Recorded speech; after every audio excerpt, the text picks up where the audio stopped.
Alright guys, hello and welcome. Thank you for tuning in.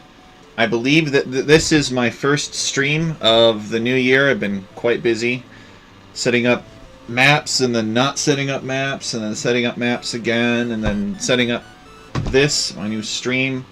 So we got a new season of Alchemy League underway. It's Alchemy League Season 5. It is, in case you couldn't tell from the introductory slideshow, it is a space-themed season of Alchemy League. So we got a bunch of maps. They're all space-themed maps. And we have a bunch of really exciting and adventuresome players that we want to showcase. These are people that sign up to play maps that nobody's ever played before. And so they get to pioneer strategies that nobody's ever thought of before. Or maybe people have thought about similar strategies, but they've never applied them here. So it's really exciting. It's very new. And I am very grateful for these adventuresome players for signing up. This is our list of players right here. We got 28 players to sign up this season. So a lot of new people, actually.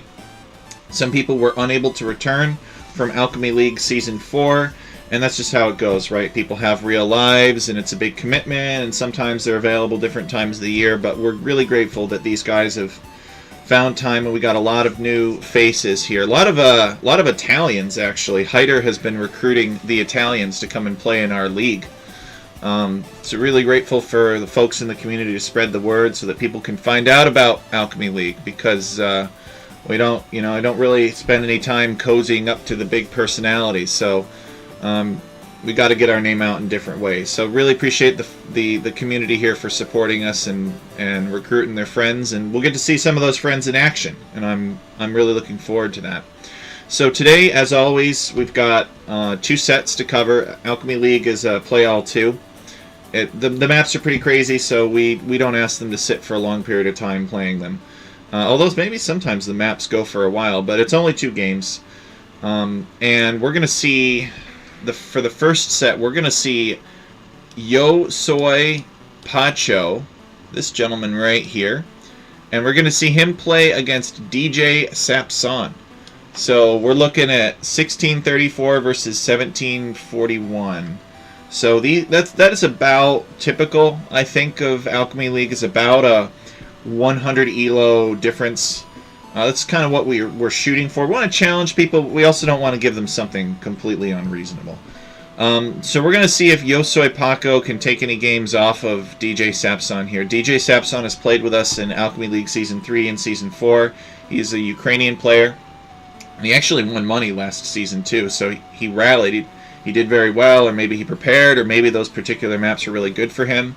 Yosoi Pacho is a new player. I have not seen much of him so far. So we'll see how he does. Maybe he's really good at this, or maybe he really likes this. One of the two. Either one is fine with me. Preferably both is the best of all. So this is going to be our first set that we'll see is play at 1700 level. And then the next set that we're going to see is, we're going to see, if I remember correctly, Metal Mania versus Plotter Ghost. So, not that one. So Metal Mania is here. He looks like our tournament elo is calculating him at mid 1500s, and Plotter Ghost is calculated here at lowish to mid 1500s. So theoretically, these guys should be a really good matchup. But again, it's Alchemy League. Anything can happen. The maps are crazy. Somebody could have an inspirational strategy for one of them. Because these guys are the pro players on the maps. So these maps are not figured out. We've hardly ever played them before. Alright, so Metal Mania, don't know anything about him. He is new this season.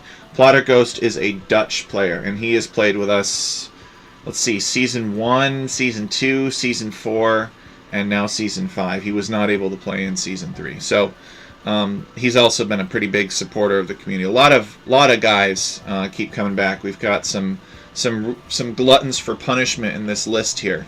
I won't go through them all, but you know who you are. Thank you. Alright, so let's take a look at the drafts for these for the first matchup here. So now that we've gone over the players, we can expect to see play between a 15 and 1700 level today in this cast. So let's go over the draft now. So, and let's zoom in on this draft.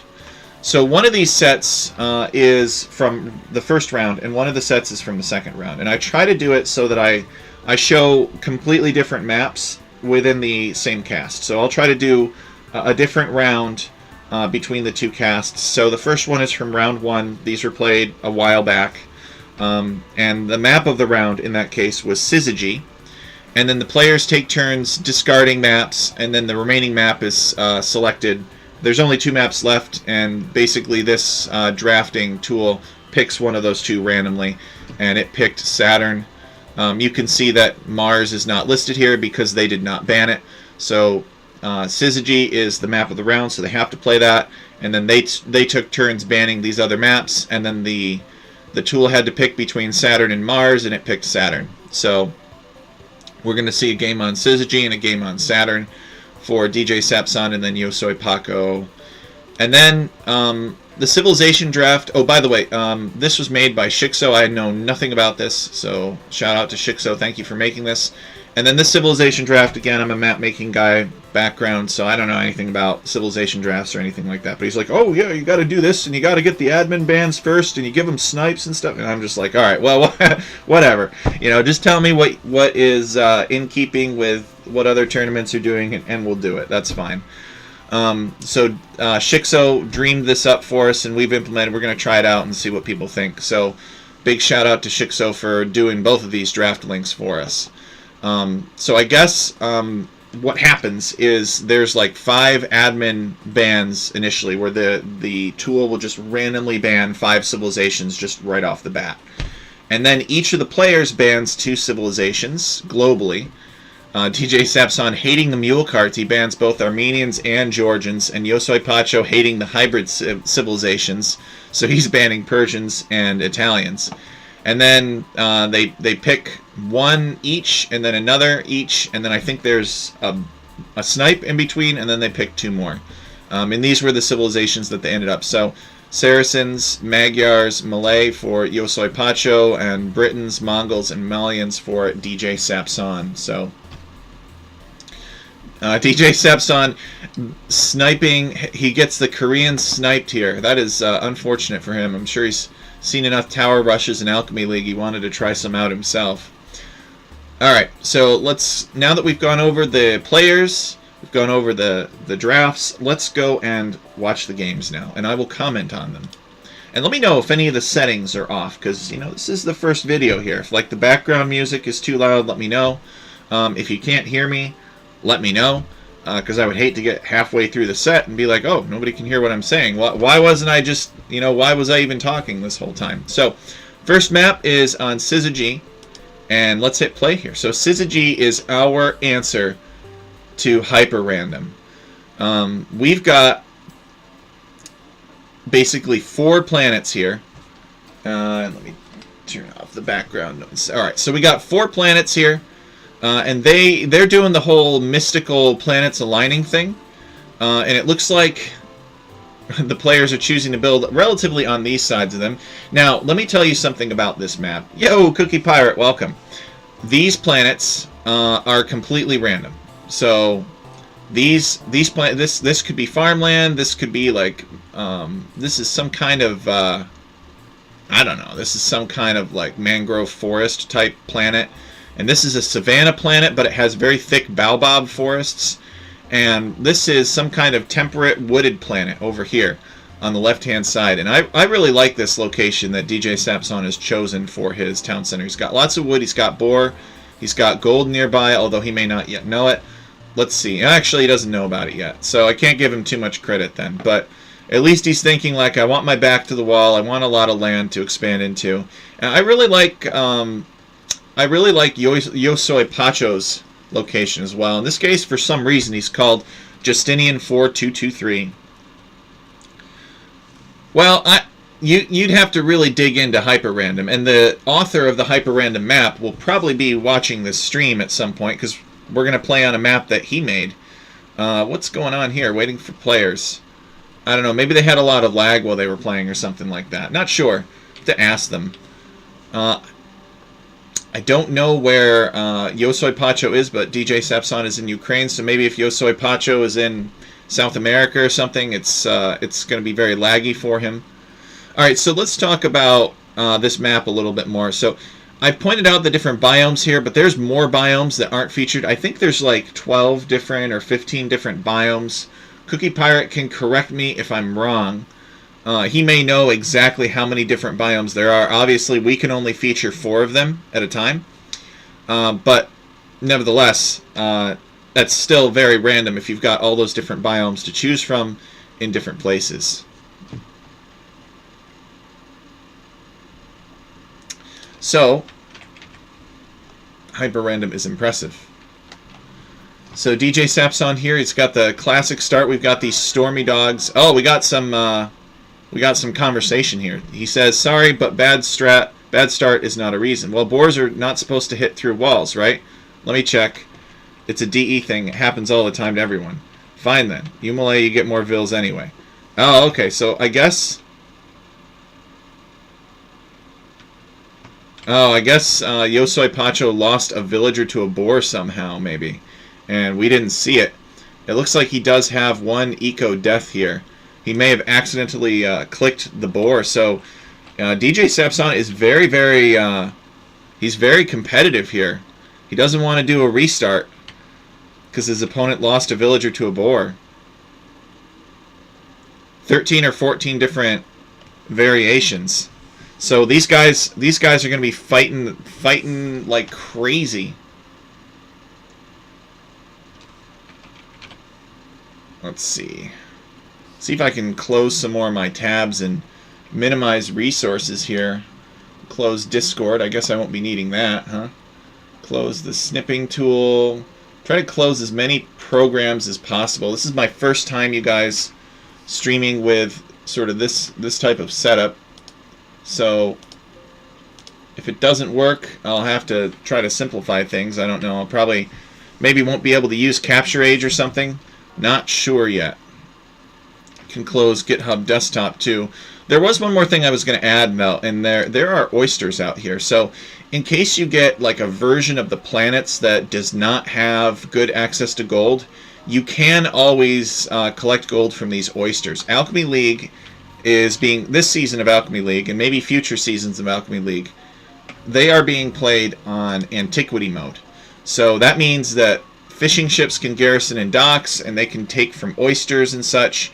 We can see that DJ Sapson has set up his dock over here, and Justinian, aka Yosoi Pacho, has set up his dock over here. So they are probably going to be fighting a water war pretty soon. But we'll have to see. Maybe they'll just ignore each other. You can wall off this right here with a dock. You can dock block, as it's called, this area. So that is something to consider. Maybe one of the players will get taken off of water or put in a bad spot and end up building a dock here. You actually might even be able to seal this off with just a palisade wall, honestly. Hey, I can't pronounce that. Ahoj, Maxim, Mech, what? Cookie Pirate, you speak gibberish. What does that say? Well, whoever you are, we're really glad that you're here. We're not trying to make fun of your gibberish language. But I just don't recognize the characters. I have no way to pronounce that. So you can tell me what you want me to call you, but they look like Russian characters of some kind. Let's close this application too. See that Sapson is continuing to build up his economy. He's got lots and lots of sheep here, so he was able to gather all those sheep. I'm actually not sure where they came from. I think a lot of them came from this farm location over here. That's hello and Czech. Ah, okay, all right. It's a Czech language. Maxim Czech. So let's see if we can figure out what these guys are. All right, we got a boar lure here from Justinian. Oh no, no! I thought he was using the geese to keep the villager safe from the boar, but this villager's just going back now. At least he didn't get hit, but oof. Oh, yeah, so he's got to send it back there. So Yosoi Pacho trying to bring this boar in, but the boar has other plans. He decides to quit. It's too much effort, can't get past the geese, so he doesn't really want to come. Let's see. Hopefully he doesn't lose another villager to a boar. So they do have these stormy dogs here, and there's nothing in the code that removes the vision of the stormy dogs. So You guys may remember that along a lot of professional maps, they will make it so that birds and stormy dogs and other sorts of things. The stormy dogs are just cheat birds, basically. They make it so that they have no vision, and that way it's harder to lame. Because the boar has actually, even though he's powerful, he's got a very small line of sight. So he's actually very easy to get away from if you're faster than him, because he loses sight of you, and then out of sight, out of mind. The boar, he's very forgetful. If he can't see you, he doesn't know why he's trying to attack you. So, but when there was a bird flying overhead, the bird would shed that line of sight. So even though you were further away than the boar's line of sight, because the bird can see you, Gaia in general can see you, and that means that the boar continues his murderous rampage. Oh, okay. He's Ukrainian, but he's been living in Prague for the past 9 years. So that's why he's got a name with Russian characters. Give or take a year. Wow, okay. Alright, so DJ Sapson coming over here to the gold. I think with this fast feudal age and this gold, maybe DJ Sapson, he's either doing a fast castle or he's doing archers. I haven't seen a barracks, actually, so he's probably doing a fast castle. Fast castle, very popular on Nomad maps. Oh, actually, I know what it is. He's doing fire ships. Let's see if DJ Sapson knows about... He does. Alright, so he's totally doing fire ships. He knows about Metal Mania's dock. Or not Metal Mania. Yosoi Pacho's dock. I really should just adjust the name here, shouldn't I? Let's see. I can do settings. Casting, maybe. And... Yosoi Pacho. Just so I don't get confused anymore. Alright, and then we'll go back. So he knows about this dock, and he's going to be making fire galleys. Yeah, he's making at least one fire galley. And the plan is to come over here and sink Yosoi Pacho's fishing ships. But Yosoi Pacho is actually feudal age first, so he could technically get ahead on the fire ships, but I don't know if he will. It seems his resources are strapped. No, he is making a fire galley. So, and he's bringing in another boar.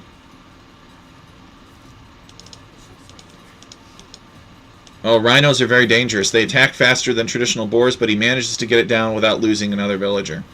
And he's building a barracks. So, Yosoi Pacho is presumably planning some kind of land aggression. Let's see what Yosoi Pacho's understanding of the map is. So, he does not know where Sapson's town center is. But he knows where it is not. So he knows that it is not in this area, it's not over here, and it's not over here per se. And he's evacuating his fire ships. He's going to learn more about this area.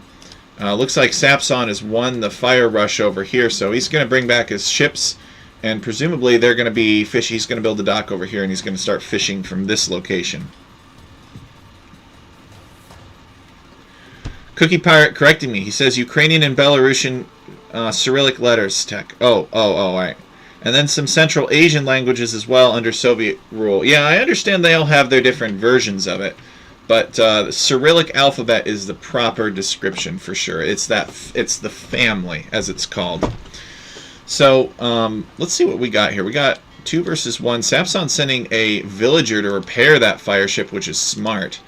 And Yosoi Pacho deciding that he's not going to mess with that. He's going to let that get repaired, and he's going to come over here and take a better fight. Maybe he can destroy this fire ship while this one's getting fixed. DJ Sapson making another one. He's totally outnumbered now. And Yosoi Pacho, he just needs to get out of here. He can't kill the fishing ships, although he might try. No. Too late. He's in hot pursuit. Oh, you guys never told me that I wasn't zoomed into the game. Ugh, you guys.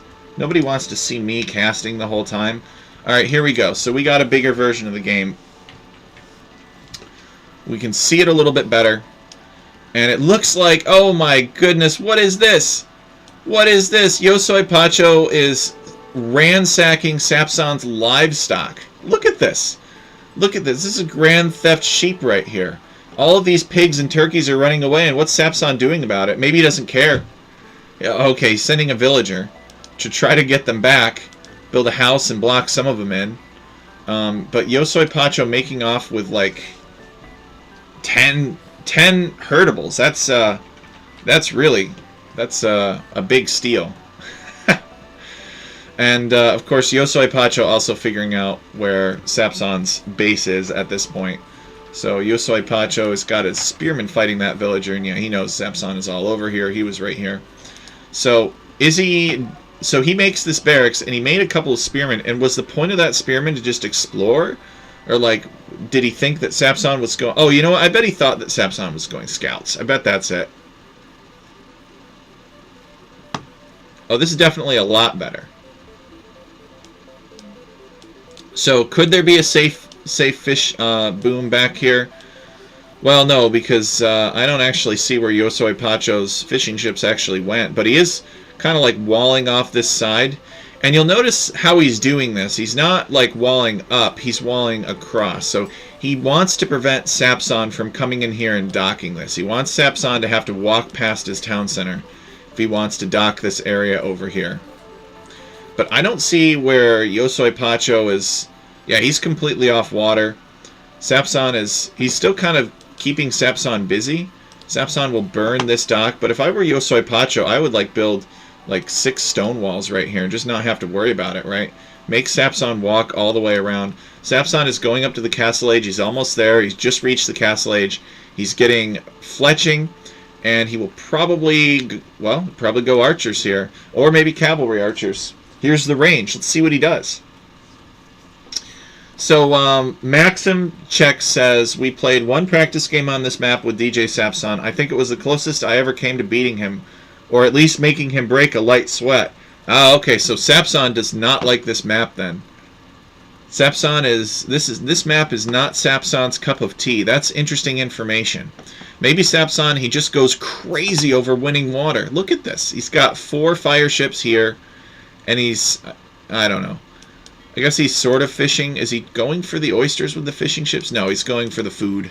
He wants the food. And we got this town center from Sapson. So Sapson is definitely... He has a commanding lead this game so far. But maybe Yosoi Pacho can turn it around. Okay, Yosoi Pacho with the back docks here. And what's the plan? Is the plan to make fishing ships, or is the plan to... See, if I were him, I would just wall this off. I would just wall this off, wall off this, and just fish boom. You know, do the Malay fish boom thing. That's what the Malay were born to do.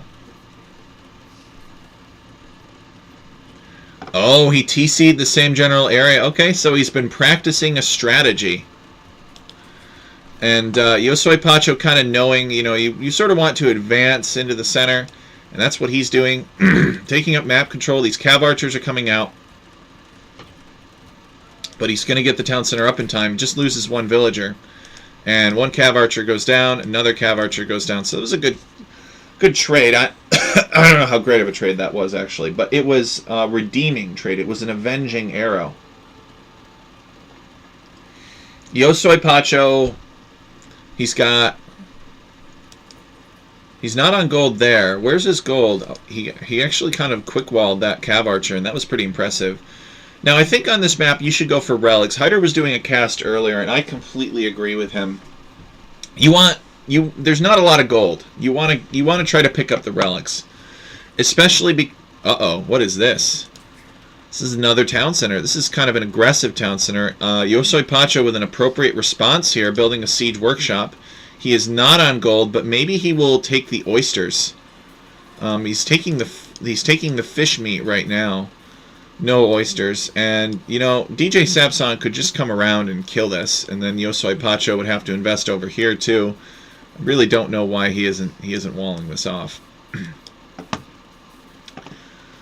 So cavalry archers on the loose. They're looking for villagers to kill. The douche. You think it's the douche? I don't know. They're not really fighting. We got a mangonel in here from Yosoi Pacho. He might make another one. But Alchemy League is standard victory, so that's why relics also make sense. Is because, hey, you get all the relics, you start a victory countdown, people panic, and when people panic, they tend to make bad decisions.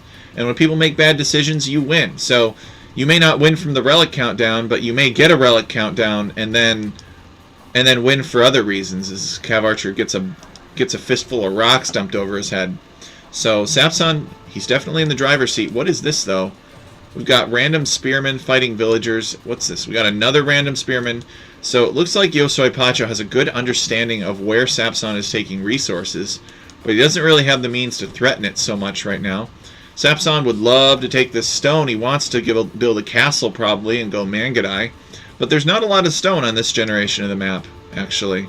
There's like a little bit of stone here, and where's the rest of it? Yeah, there's like one over here, and there's not much stone over here, so on this one, I think more so stone is lacking. Spearmen getting a good hit at these cav archers. They do bonus damage, but the cav archers can run away and attack them. And this area getting kind of quick-walled off. Villager is escaping to safety. Sapson decides not to commit to this. There are Malay skirmishers here, so he's looking for a way out, but I think he's trapped. He's trapped. He's got to turn back. And we got 2 mangonels for Yosoi Pacho working on Sapson's town center. Capture Age can show total resources available on the map. Really? I don't have the pro version of it. I got 5 stones here. Now, granted, Sapson has taken some of them. But let's say that these stones had all of their stone. None of it had been emptied yet. I think, what, each stone has 450 of each resource. So we're thinking 1,500 minus 250, so it, or sorry, 2,500 minus 250, so that's 2,250 stone maybe. You guys can correct me if I'm wrong, if it's a little bit different, but yeah, not a lot, less than 4,000 certainly. Alt R. I hope this isn't a trick. Sapson looking for some damage, but Yosoi Pacho is ready for him. Yeah, I don't see anything.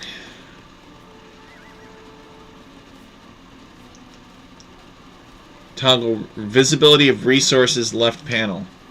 Alt R.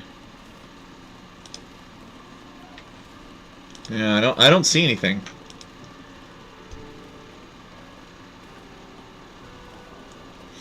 There is a Malay army of archers here.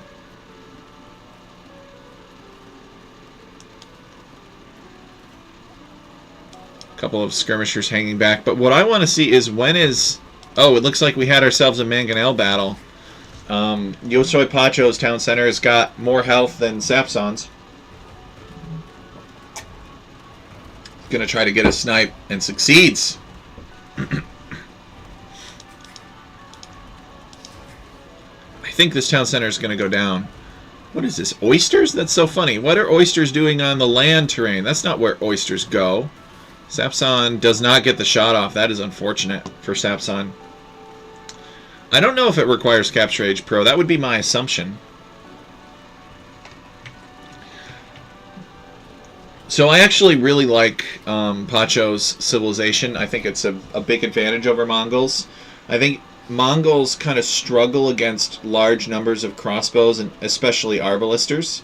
Now they do get hussars, and they will overpower those ranged units eventually. But I think that they need a good advantage. You know, I think Mongols suffer against that kind of unit choice, and that's the choice that Yosoi Pacho is going for. It makes a lot of sense here. Cavalry archers are they have mobility, but they're less resource efficient than foot archers if mobility is not important. And Yosoi Pacho has done his best to kind of close this off with walls, place skirmishers in strategic locations, and like Sapson's fire ships, I don't know why Sapson hasn't gone around the edge. He must have assumed that Yosoi Pacho had closed this off because it was so easy, but Yosoi Pacho has not closed it off at all. The hotkeys might change over time, but they will be customizable. That's a good note. Thank you.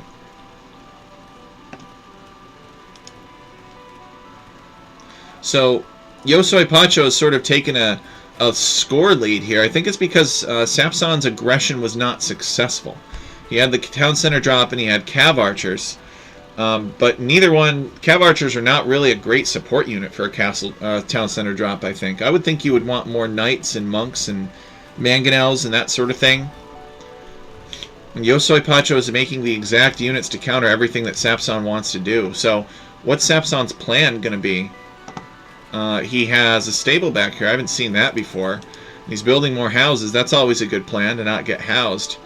Oh. Oh. Oh. Oh. Were we going to see a castle drop?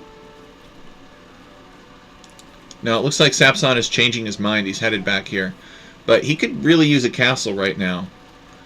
But where would he put it? I mean, this is like an uncastle droppable area, which could be why Yosoi Pacho built here. He's like, well, I'm going to build here so that nobody can ever castle drop my starting town center. Even if they got the stone for it. Mongols, not so tough without the castle drop. So Sapson coming over here to charge down this mangonel, but that's not a good option, so I guess he just hops back in his town center. Hops out some villagers, and oh no, no, no, no, Sapson, no! This is a horrible town center or castle location. All this mangonel has to do is just flatten this castle. The archers are going to come around. The town center is very wounded. Oh no, I think we're seeing the end of the game here. There's even a knight from the melee. Knights have decent pierce armor, but Sapson has all the range upgrades, so he doesn't really, you know, he's not too afraid of knights.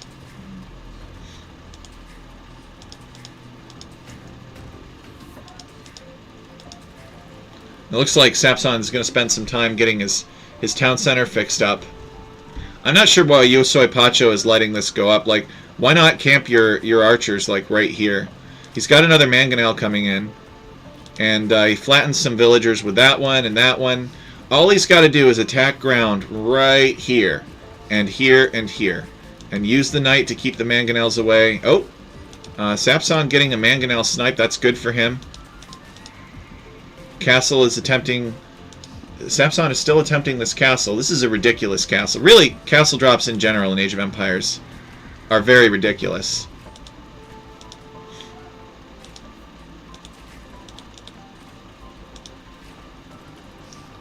Oof.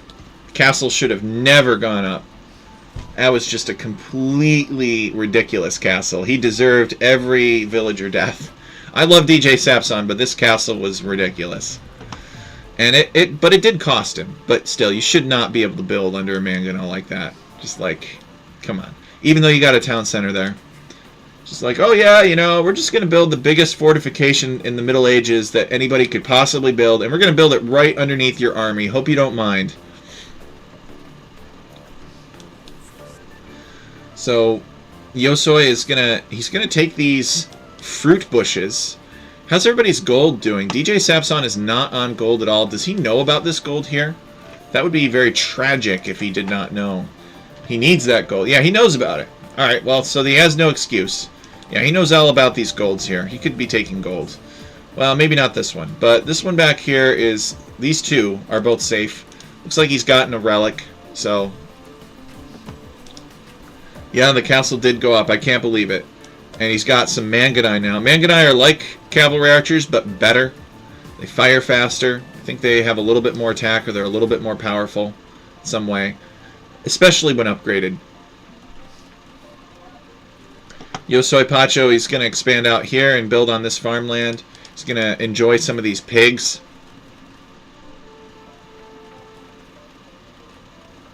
Mangudai are running away from the crossbows. And I wonder when we're going to see Yosoi Pacho go up to the next age. It seems like that would be kind of a good choice now that he's got a castle in his face.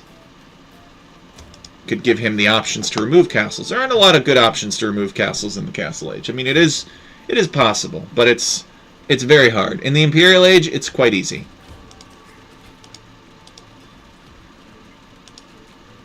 So Yosoi Pacho, he has 112 villagers to DJ Sapson's 60. And it looks like he tried building a mining camp here for these oysters, which is sort of funny. Do you guys know can you guys confirm that villagers drop off? I guess they have to, right? But it just feels weird to drop off oysters at a mining camp.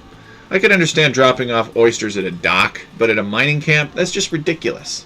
What are they going to do? Pile the oysters in on top of the gold? That would smell disgusting. You can't have a vault like that. They're both expanding to that area. Oh, yeah. Look at that. This is Sapson's town center. So they both want this area. I guess this is kind of like a flank. They view it. I don't really see the resources of this area as that critical. I mean, there's some food and wood, but they have that everywhere else. It's not like this area has critical gold or stone mines.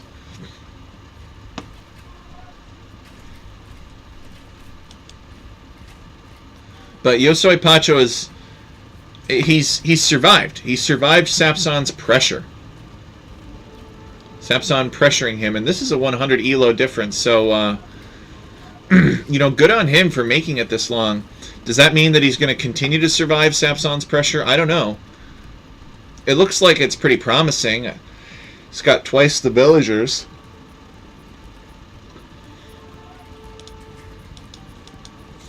So what do we got here? He's but I don't know where he's going with these. Maybe he's going to come out here and build a mining camp or a lumber camp or something. But I'm just shocked that Sapson never even like tried to come through here. And he's fished all this out too. He's fishing the oysters right now. I think that might be Sapson's only gold income. You know, I really like these oysters. I hope you guys like them as much as I do. Seems like it adds a good dynamic to water play. You know, it's not always the same thing. It's not always just about food. It's more complex than that.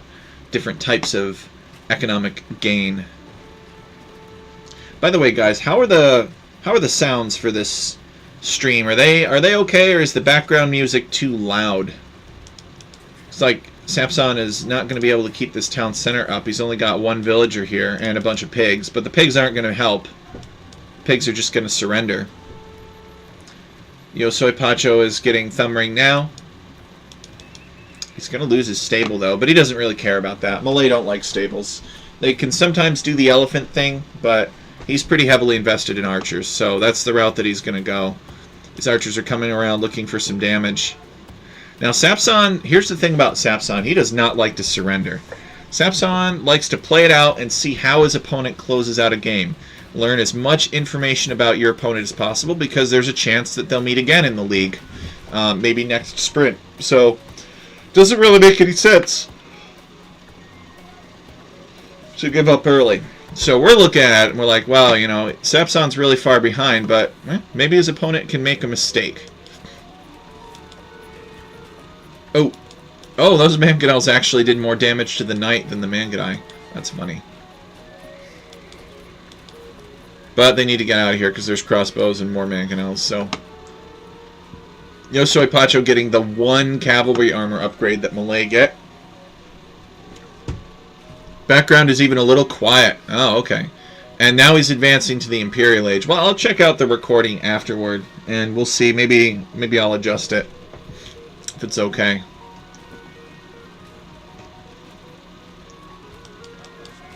Sapson's got a defensive scorpion here, and Yosoi Pacho not paying attention. Crossbowman goes down. So I think Sapson might call it when Yosoi Pacho, if Yosoi Pacho gets to the Imperial Age, which I think is quite likely.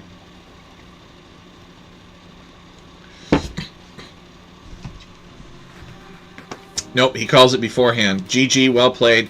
First game goes to Yosoi Pacho. DJ Sapson just not able to do the damage as the Mongols. I'm not really sure what it was. Maybe just hard to raid on this map, or maybe Yosoi Pacho did a good job of securing his resources, but I think this could have been a different game if DJ Sapson had sent his navy around to the back and sunk all of this. You guys can correct me if I'm wrong. Those numbers are tragic. Yes, they are. But that is how war goes. War is tragic sometimes. So now we're going to watch the next one. DJ Sapson and Yosoi Pacho on Saturn. Saturn was originally made by BP, but he was not able to support the league this season, so I remastered everything. But actually, I guess I did change a little bit on Saturn. I made it so that you could wall these off completely if you really wanted to. So we're going to unpause now. Looks like they're starting the game out paused. I'm glad that the lag subsided too. Maybe me closing some background applications had something to do with that. But here we go. So Saturn, it's a lot like Enclosed. You got this big yellow mass of trees in the center, and I think that these reeds have the normal amount of wood on them. Yes, they do. They only have 50, which is kind of funny. And there are scattered amounts of reeds elsewhere on the map, and you've got these rings, and the rings have some box turtles in them. And there's only, it looks like there's only 2 box turtles here, and they're spread out. And so you can dock this, or you can just mill this. It is possible to wall this off completely. You can go archers, you can go, I mean, it is a big open space out here. You could come out here and you could take this fish instead if you wanted to. So there's all kinds of options. I'm excited to see what the players think about the boar lures. They're not going to be that challenging. The boars basically start under your town center, just like Enclosed. So it's our way of taking Enclosed and like spicing it up, doing a little bit to it to give it that space theme and a little bit of variety. So we'll see what the players come up with for this map. They're always pretty creative. Now, you get this Photon Man scout this time because this is not a Nomad map. This is DJ Sapson's Photon Man. This Photon Man is basically has the same statistics as Joan the Maid. Got 4 attack, only 1 armor of each type, which is actually really big when you think about it, because having 1 melee armor in the Dark Age, it's like reducing the attack of villagers from 3 to 2. So it cuts it by 1/3, which is huge. So every shank that the villagers engage upon this Photon Man, every time this Photon Man gets shanked by a villager, it only does 2 damage instead of the usual 3. But it does have less pierce armor relative to Scout. So that means that it is more hurt by town center arrow fire. So there's trade-offs. And it only has 45 HP too. Oh, what is this? Oh, Yosoi Pacho using the Photon Man to block the elephant. No. We wouldn't do that. And it's in our specs. Like the map makers are given specs that say your scout is not allowed to be overpowered. So even in the event of a map contest where they got to choose the scout, but we can give it the skin of that cheat unit, and that's the fun part. It's very space themed. But no, we gave them the code for these ones, and they implemented it on their map. That's a different kind of tournament. So it looks like Yosoi Pacho, he wants the deep fish, so he's coming out here. He's kind of got this scout to sort of keep an eye on things, keep the villagers safe, which is smart. DJ Sapson does not seem to have sent anything out for docking. So it'll be kind of a clash of strategies here. Yosoi Pacho is Saracen, and you can actually sail all the way around too, which is fun. So Yosoi Pacho is Saracens, and DJ Sapson is Malians. Yeah, and he's not going for any dock at all. He wants to do villagers on the box turtles. Sapson probably wants the fast feudal and then to do pressure.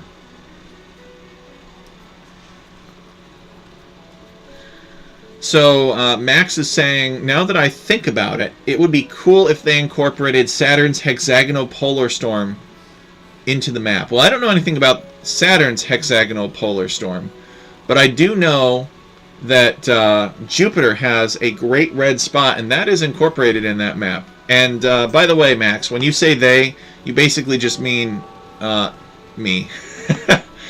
Okay, so look at this. The Photon Man was attacking the house, but I guess he decides not to stick around. But it's funny because he's got 1 range, but he still acts like he's shooting things. So this is actually really good for Yosoi Pacho to scout. He's going to see this barracks going up, so he knows.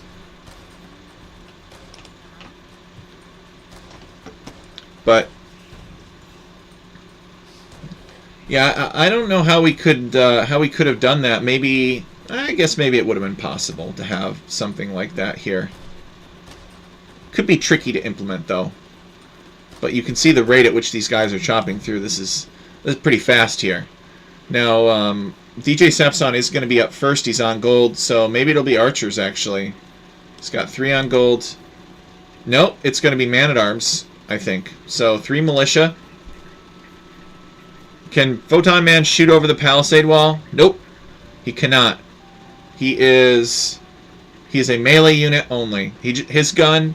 So here's the story. His gun ran out of energy cells, and so now he just uses the gun to just, like, whack things. You know, it's a big, heavy gun. It's still useful for whacking purposes. Alright, so Sapson, he's coming over here to check out what kind of damage he can do. And we can see that these villagers are unloomed, which is actually really problematic. No, Sapson, what are you doing? What are you doing, Sapson? Oh, no! Sapson let that villager get away. That would have been such a great opportunity for revenge for the last game, but he let her get away. That's very unfortunate. So this Photon Man is also infantry class. And so I believe... Oh, no, the man-at-arms, it is not getting the additional pierce armor that the man-at-arms are getting, which is unfortunate. You know, but it can still help. Still got 4 attack. The man-at-arms have 6. 6 plus 0. And it's faster and it has more line of sight than the man-at-arms. So, the Photon Man does go down, though. Maybe it doesn't have more line of sight, actually. Maybe it's just pathetic all around. Archery range coming up here for Yosoi Pacho. I think that DJ Sapson really just needs to kind of like camp this gold. If he could build a tower here with these man-at-arms supporting it, that would be clutch. Yosoi Pacho would be in bad shape in that case. But see, look at this. He's taking gold right now. Sapson should totally be recognizing that his opponent absolutely needs this gold in order to make archers. Yeah, okay. So he just wanted to destroy that one building, and now he's going to come around and deny this. But he totally needs to just camp this gold and just keep his opponent in. Do not let your opponent get the gold that they need to make archers. Because if they make archers, they can actually fight this off. His opponent is making skirmishers, but skirmishers are not really good against man-at-arms. So I would love to see Sapson come forward and drop a tower like right here and just end the game. I don't know if he doesn't see the things that we see. He doesn't know that Yosoi Pacho is not on gold anywhere else.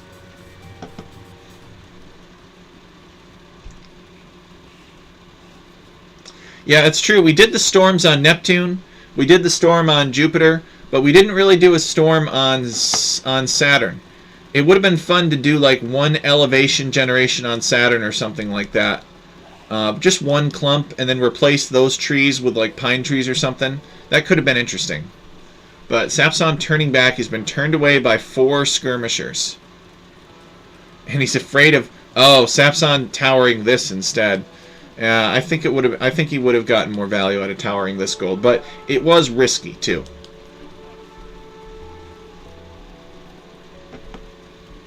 Yeah, Sapson very timid, you know, he seems like he doesn't really want to act aggressively. And it looks like Yosoi Pacho's scout is just here because he thinks Sapson is going to dock this. But Sapson is not docked. I don't know if Sapson is ever going to dock, or maybe he will just go fast castle. We'll see.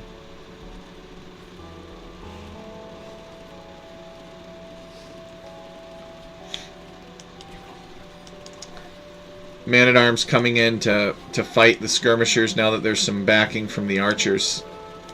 Wants to kill the villagers. I think there's too many skirmishers and archers now. I don't know what we would have done with an Uranus map, though. Like, what would have been the thing for that one? What kind of unique feature would it have sported? I don't know.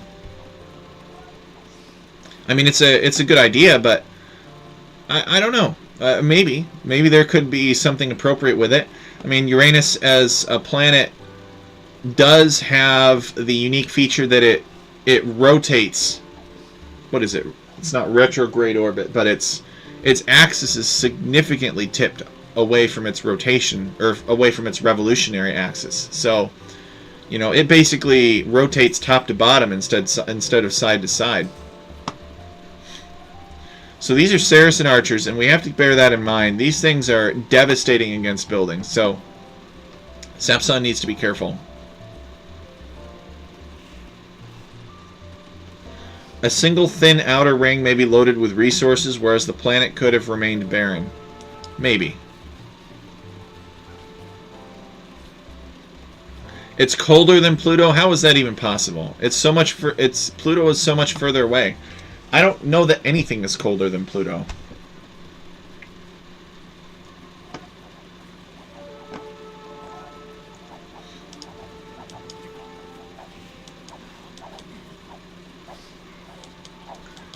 Sapson, he's very outnumbered here. What's he going to do? Is he going to get up to the next stage? Doesn't look like he's advancing. Doesn't have the resources for it, really. But Yosoi Pacho is not really coming in here either. So, I guess some good feudal play from these guys. Sapson wants to wall this off. He does not want the archers getting through. And he's relying very heavily on these box turtles, which Yosoi Pacho has not really touched them at all. He's more so into the farms. And Yosoi Pacho sending some archers across the other way. So this villager dies. He is not able to wall this off. Sapson should get a lot of notice about that. And yeah, he's starting to wall this off. But he's lucky that Yosoi Pacho did not just come in here, because that's what I would have done.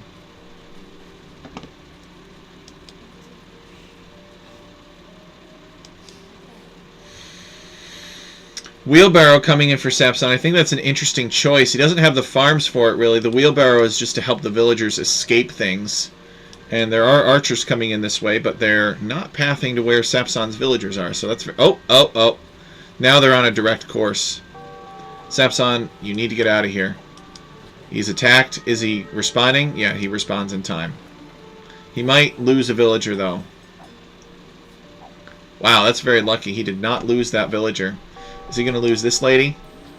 Yep. He does. So he did lose a villager, but it wasn't the villager that we thought he would lose.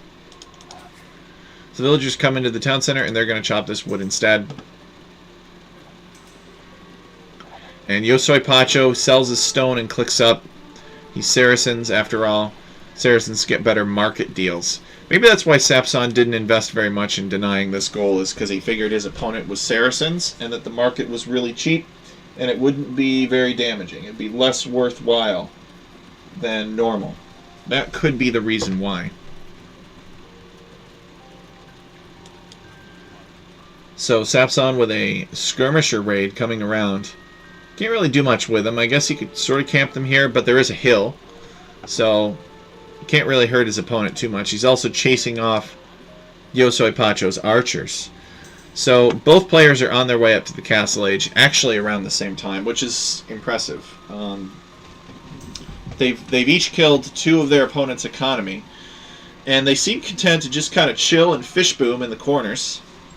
So doesn't seem like anybody's disrupted Yosoi Pacho's fishing economy, nor does it seem like anybody's disrupted Sapson's fishing economy. But there is a demolition raft here, which is kind of suspicious to me. I'm not sure what Sapson's plans for the demolition raft are.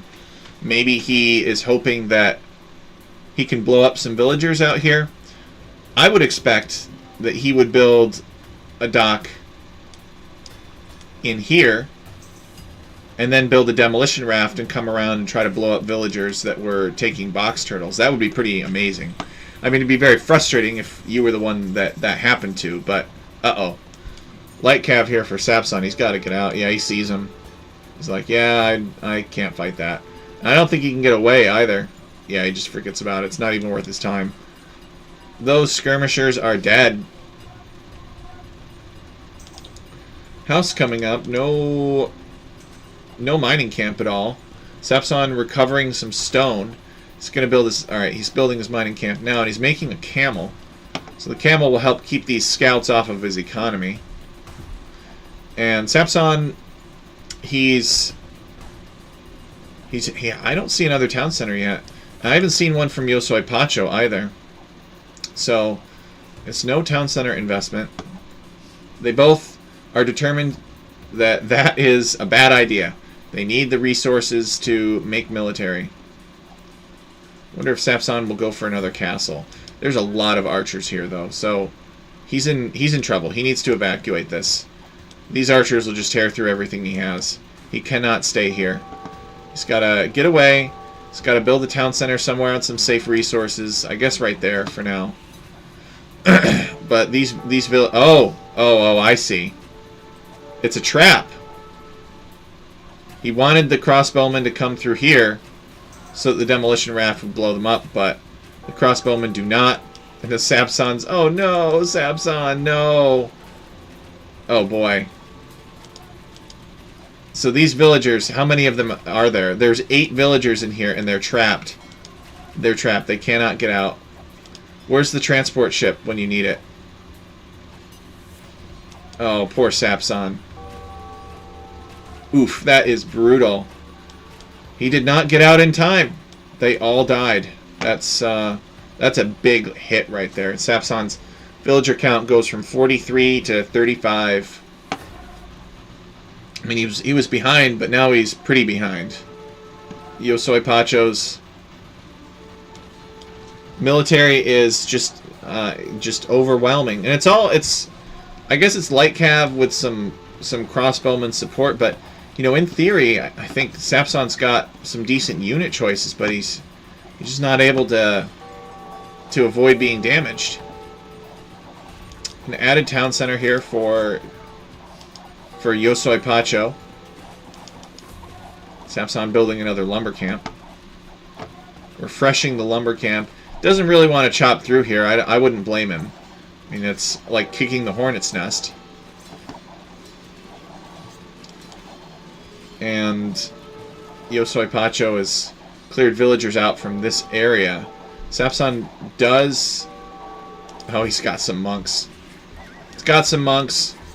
Now, Light Cav love killing monks, but the monks are safe for now. The monks will be good to convert knights. Yosoi Pacho deletes his knight to prevent DJ Sapson from converting it. And what's the plan for the monks? I don't understand the monks. Are the monks here to pick up relics? They must be. But there are archers here. And Sapson does not know about those archers, and that could be very bad for him. He's going to find out the hard way. One monk, not sufficient. Not sufficient to convert 3 things. Camels have low pierce armor, so they can't fight this, so he's got to run back. And Sapson he has no relics, but he is going to put down another town center here. He manages to micro that well enough. Manages to kill the light cav, and the camel is still alive. These archers are attacking the house instead, which may sound like it's not very meaningful, but because these are Saracen archers, actually, this house is going to go down pretty quick. So, town center is going up, and Yosoi Pacho doesn't see it in time, I don't think. He might be able to pick off a few villagers. We'll see.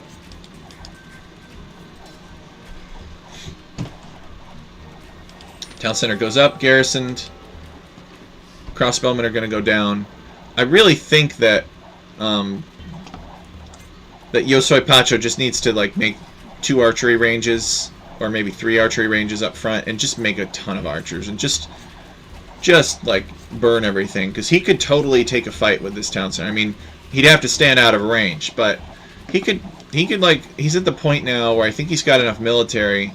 He could just start killing town centers with archers, but instead he's investing in cavalry somehow. I guess that's a safe late. That's a safe play. He's playing the late game here. He's building a university, which tells me that he intends to go up to the Imperial Age. So he's playing it very safe. He does not go for the all-in Castle Age push against Sapson, even though it would probably be successful. Sapson does have gold, and he's got wood for now, and he's got some food. But Yosoi Pacho did come in here and clear out Sapson's fishing aspirations. And there's a camel in this stable, but that's not going to do very much. So Yosoi Pacho is on his way up to the Imperial Age. Yep, it's true. He's about to go to Imp. When you see the university, university means Imperial Age. It's a pretty good rule of thumb in Age of Empires. Unless they are doing like early ballistics or something. If they build a university, it means they're going up to the Imperial Age. There's all kinds of really useful Imperial Age technologies at the university. So, excuse me, because he's going up to the Imperial Age, he's going to have access to Arbalister, he's going to have access to Bracer, he's going to have access to Chemistry. So, why fight this? Why not just keep your units alive? So this is the calm before the storm. Although he's still getting, like, Cavalry Archer or Cavalry Armor upgrades, which don't really make a lot of sense to me. It seems like he could just overpower everything. Hey, Sapson, welcome! The man of the hour! Looks like somebody chopped through here, and then Yosoi Pacho walled it off. So Yosoi Pacho does not want Sapson sneaking through here and building a castle or anything, I guess. So DJ Sapson is getting masonry to improve the health and armor of his buildings.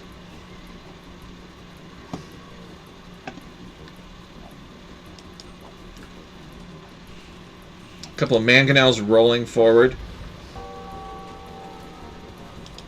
He's going to try to take this tower down, which is an interesting choice.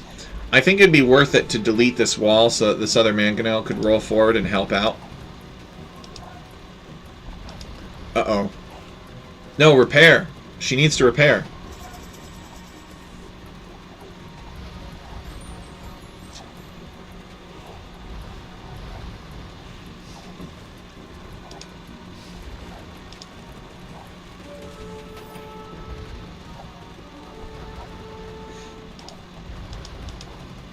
There it is. It's deleted, so these can move through.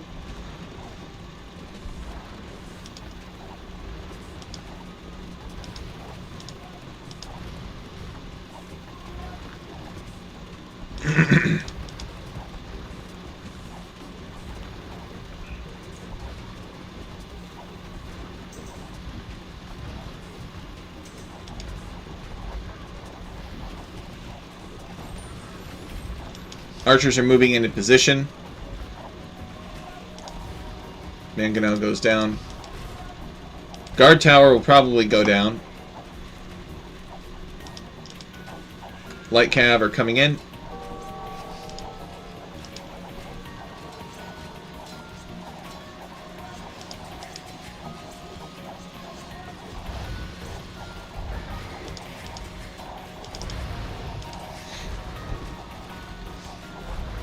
So let's see.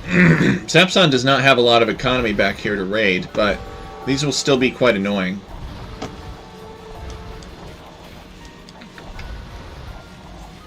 Imperial Age is in for purple, of course. He's getting chemistry to improve the attack of his archers.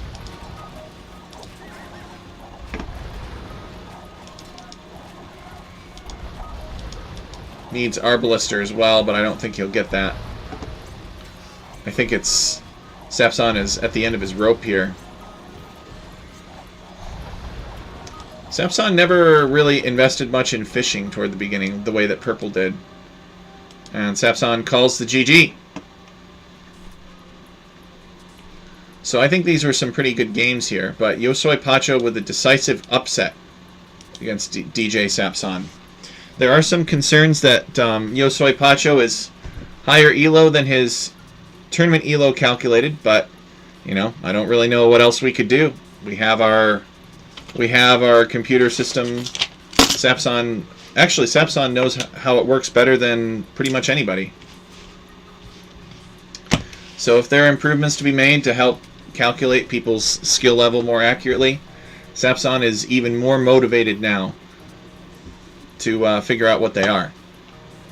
But I thought they were good games. I think that Sapson made a few mistakes in both of them, but it was easy for us to say that because we weren't there playing it.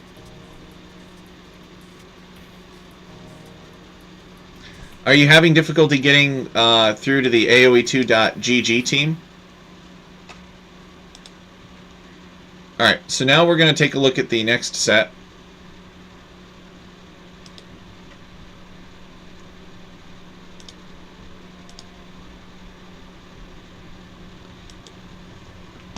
So we're going to be watching Metal Mania versus Plotter Ghost.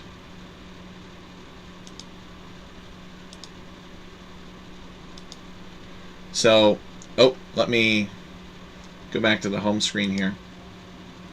So guys, remember that Plotter Ghost is estimated to be around mid-1500s, as is Metal Mania. But maybe Metal Mania will have some really powerful strategies. A lot of you guys have a lot of elo drift from win rate, actually, according to these statistics. Let's take a look at Yosoi Pacho here. Plus or minus 114, basically. So our estimate is anywhere he could play anywhere from a 1450 to a 1700 level, according to our estimates. But the tournament elo was the three-quarter point, so 1634, according to this. What is his all-time high? 1663. So yeah, that's consistent with what we calculated. So now we're going to look at, like I said, Plotter Ghost and Metal Mania. I don't know much about Metal Mania, but we're going to find out. We're going to find out how he plays. Elo drift from win rate. So this is basically, we've got a function that calculates the elo at which you would have the elo of opponents against whom you would have a 50% win rate. So basically what this is saying is that given the fluctuation in win rate of any player, they could have a 50% win rate against opponents who are 119 higher than them or 119 lower than them. That's what that means.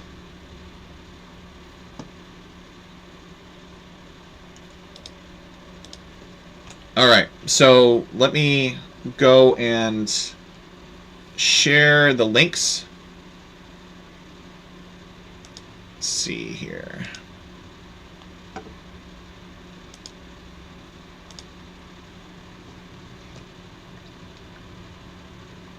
Okay, we are launching. We're going to share the draft links for the next set. It's necessary to calculate tournament elo. Tournament elo is the three-quarter point between the minimum and the maximum of that fluctuation. So in theory, if somebody's wildly unpredictable and they have really good days and really bad days, the tournament elo calculation should punish that, because we just don't have as good of an understanding of where they play at. So in general, they will theoretically get seated at a higher value. All right, so this is a game. These are games from round 2. So yeah, these are games from round 2. So it's Metal Mania versus Plotter Ghost. The map of the round is Singularity. The players took turns discarding maps, so you can see that they discarded Cataclysm, Saturn, Syzygy, Neptune, Jupiter, Mars, and they ended up with Comet. So they could have played Asteroid Belt, but the thing chose randomly, and it chose Comet instead. So we're going to get to see a game on Comet. We haven't seen that since Alchemy League Season 1. Technically, this is a different map than the one in Alchemy League Season 1, but it's very, very similar and adapted from the work that BP did. There's Civilization Draft. Oh yeah, Byzantines. So, the 5 bans, random bans ahead of time. Armenians getting banned, Malay, Persians, Armenians, Spanish banned by the players, and Plotter Ghost desiring Lithuanians, Georgians, Goths, and Magyars, and Metal Mania desiring Japanese, Malayans, Incas, and Byzantines. Metal Mania sniping the Georgians from Plotter Ghost, and Plotter Ghost sniping the Japanese from Metal Mania. So, I'm looking forward to seeing the Civ matchups and how these players do. Plotter Ghost was very strong last season, but Metal Mania is a completely new guy, so maybe he will surprise us. So first map of the round, for this round, second round, Singularity, created by a friend of mine, Zetnus. He's been great. He's been a good friend of our community. He's tried to help us out, support us. He usually does a map for us every season of the league. Just a really nice guy, always available to answer questions, either in the random map scripting server or if you DM him. He wrote the book on random map scripting, literally. He is. There's probably, if you think about it, he is one of the people that like has a remarkable knowledge of using the random map scripting tool the way that it was intended to be used.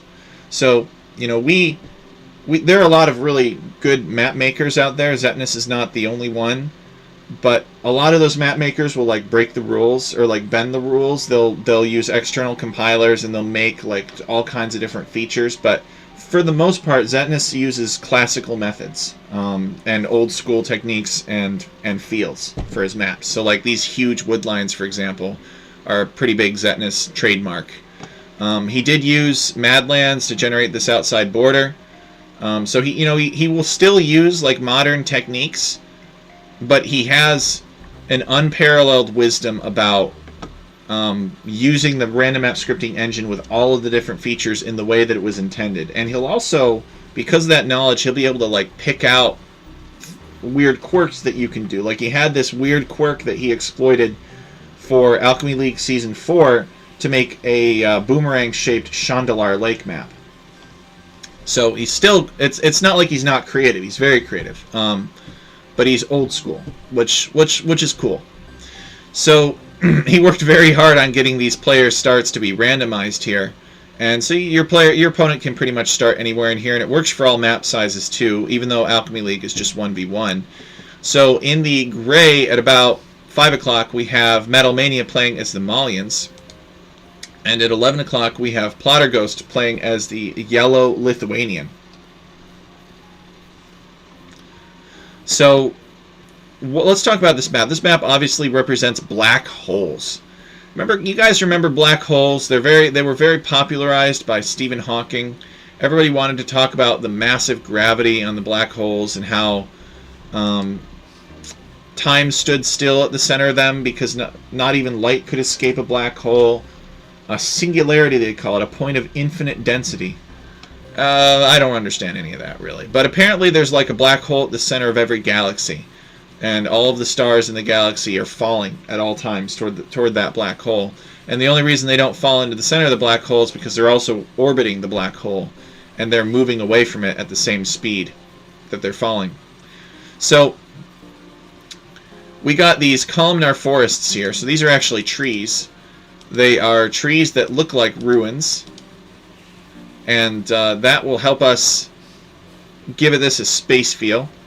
I mean, trees in general in space, like, you know, it doesn't make sense, but we're like, well, maybe there was some ancient civilization that built these columns and their planet was destroyed and it's slowly closing into a black hole or something like that.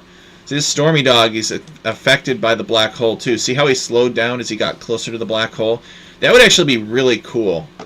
A really, really awesome feature if you could make units slow down as they got closer to the core of the black hole. Now, this is not a walkable area. This ice is all walkable, of course. You could come out here and build town centers on this extra golden stone, but there's not a lot of golden stone in this area in general. You just have a few player-assigned resources, so you really do not want to stay inside your base, as easy as it might be and as big as the wood lines might be.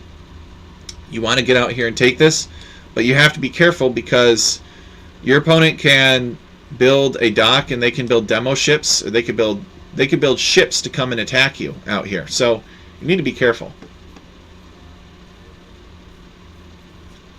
Cookie Pirate says, some galaxy center black holes are said to be extremely violent, although the one in the center of the Milky Way is comparatively peaceful. So I don't know why you guys let me do this again, but I need to zoom back into the game because I'm very forgetful. You guys do not want to look at me, you want to look at the game while we're doing this. There we go. Alright, this is a spectacular map too. Well, let's see how it goes. We haven't seen any games on it, but it is pretty cool.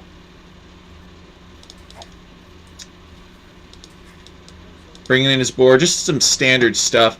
What do we expect to see with Lithuanians versus Malians? We just got so much stuff to talk about for Alchemy League. That's what makes it fun.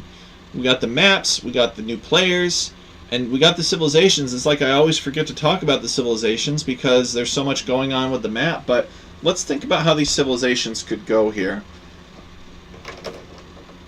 Malians. What about the Malians? Well, there's big wood lines here, so maybe man-at-arms plus towers could be effective for the Malians. Lithuanians, maybe they want to go scouts. I just don't know. Not a lot of food going on down here. Maybe players will be taking box turtles. I think there are occasional box turtles out here. Cookie Pirate, he likes the Lithuanians. Let's see, there's a box turtle maybe right here. Of course, the same Photon Man Scout. And we got this villager walking out in slow motion. And he's going to dock. So we see Metal Mania has decided to dock. And Plotter Ghost is docked too, but he's docked on the inside. Which is an interesting choice. The fish isn't as good on the inside. But it's safer. It's safer, and he can make Navy to help defend his units that come out here. So there's logic to it. It's not just like it's completely random.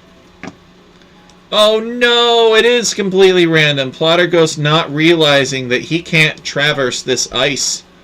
Oh no.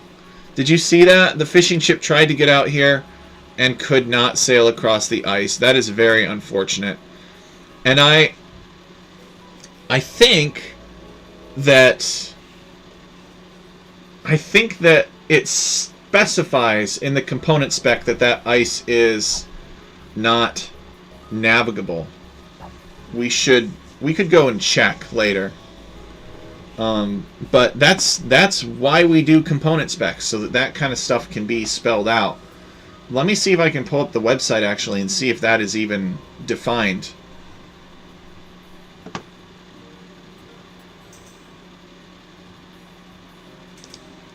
Let's see.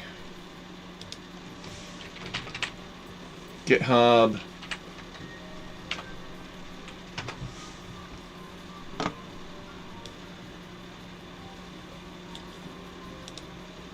Cookie Pirate is going to check, so we'll try showing it here.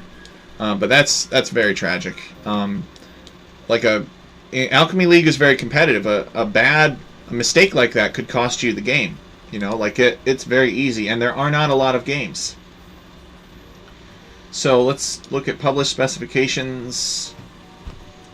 And this one is scripting, space, and what is this? SPC06 or something like that? Singularity.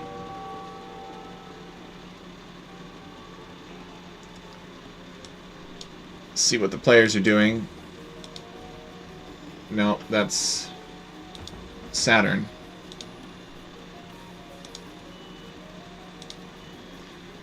So Plotter Ghost, he just wants to build this barracks. Both players are nearly up to the feudal age, and then we'll start to see some aggression. I think that Plotter Ghost is going to go scouts here. He's got a decent amount of wood, and yeah, there's the stable, and he's going to rush that stable up too. So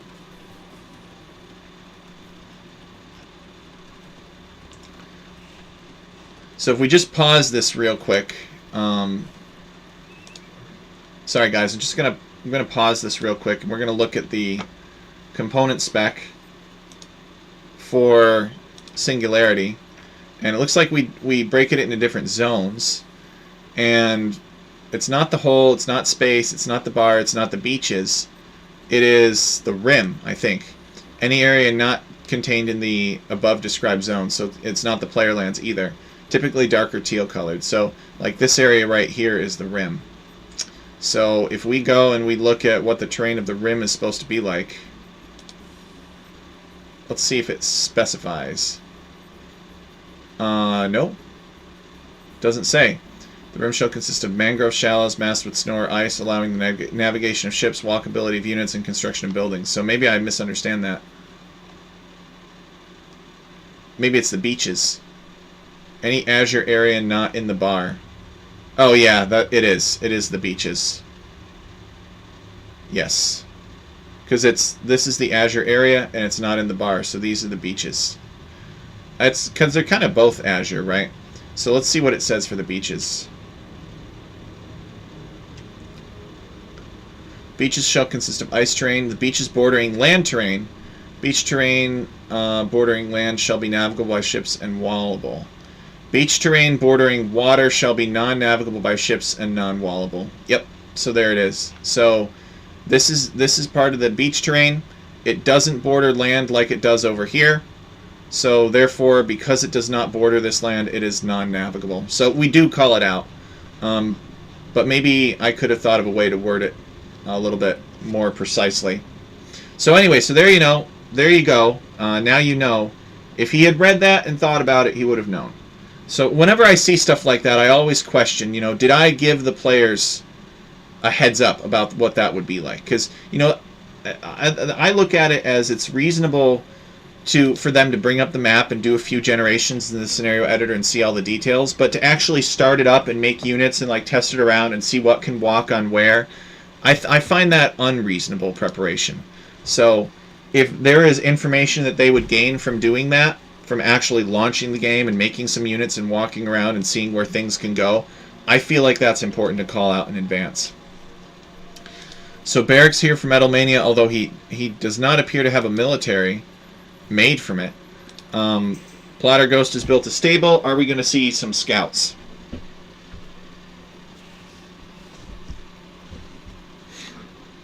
Yeah, so you can't travel between these two, which makes sense. So I think Metal Mania is really more so interested in defense here. He's building walls. He's building a spearman, so he's expecting the scouts to come, and he just wants to be safe. Maybe Metal Mania has heard that Plotter Ghost was a terror in Alchemy League last season, and he does not want Plotter Ghost coming and messing with him. So he's investing a lot in walling. And he's going to wall a lot of these resources out, too. But maybe he can survive. Or maybe he won't. We'll see what happens. Plotter Ghost is making the scouts here. He's got one scout completed. Will Metal Mania get the walls up in time? Well, these are some pretty big forests, so I think that Metal Mania has a good chance. He has a good chance of getting these walls up in time.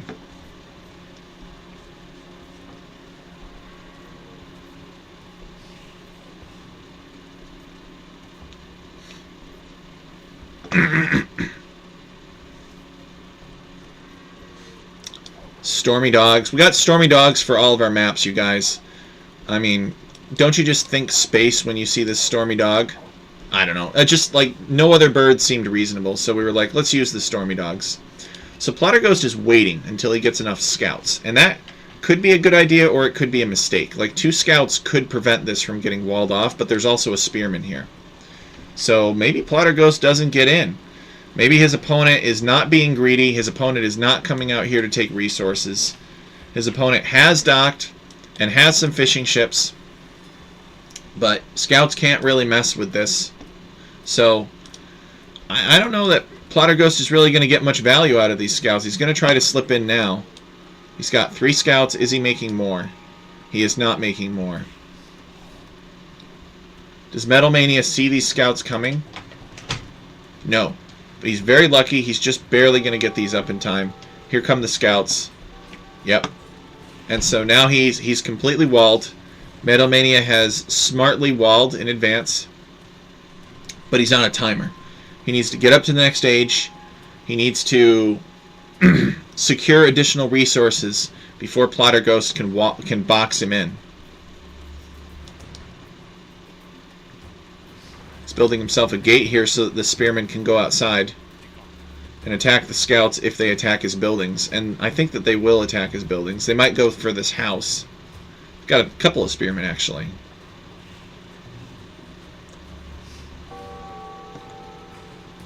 Yeah. He's just going to attack the house. Nope. Changes his mind.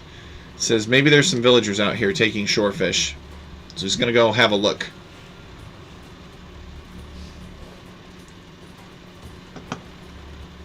This Photon Man we can see attacking here. Coming up and bayonet thrusting this palisade wall.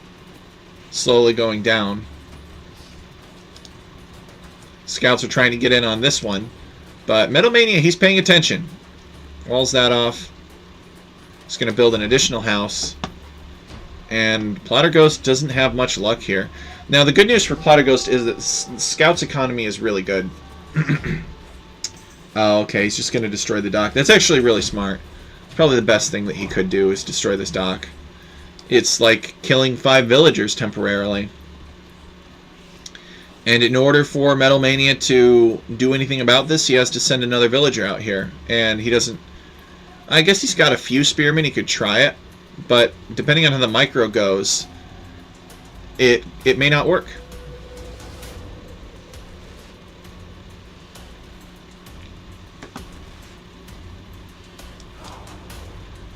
Stormy Dog sailing through the time dilation.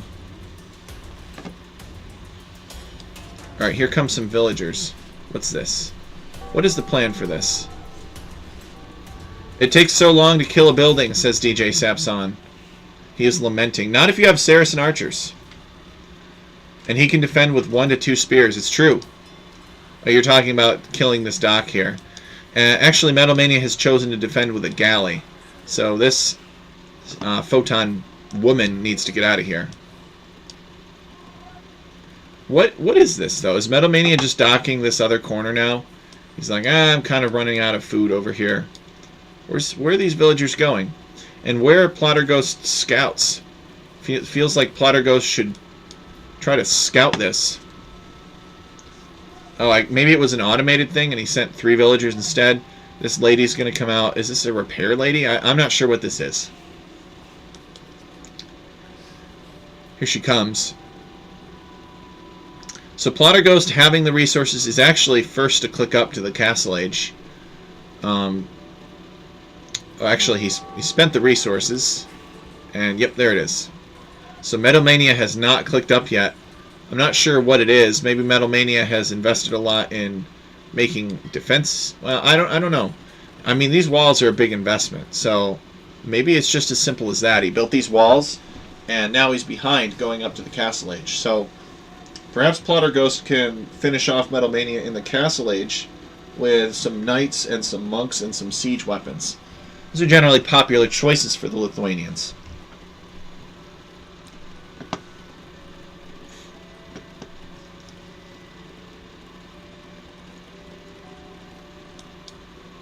Metal Mania over here in on Plotterghost's base, though. This is not good.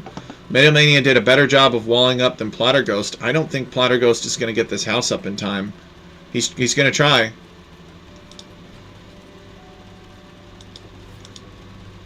Yeah, he is in trouble. He needs like a market wall here.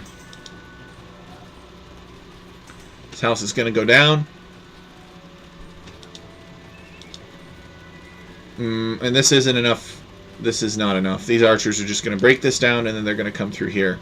He really needs to evacuate this area, which is unfortunate because this is hugely destructive. And these guys are neck and neck in Elo too. Like, it's not like one of them is way better than the other and can afford to lose this kind of stuff. Like, this is the kind of thing that loses you games. So that's very unfortunate for Plotterghost. He did not react in time over here. But Plotterghost has the gold. He could buy some additional wood and build a town center. But it looks like he spent his... No, he's not spent it.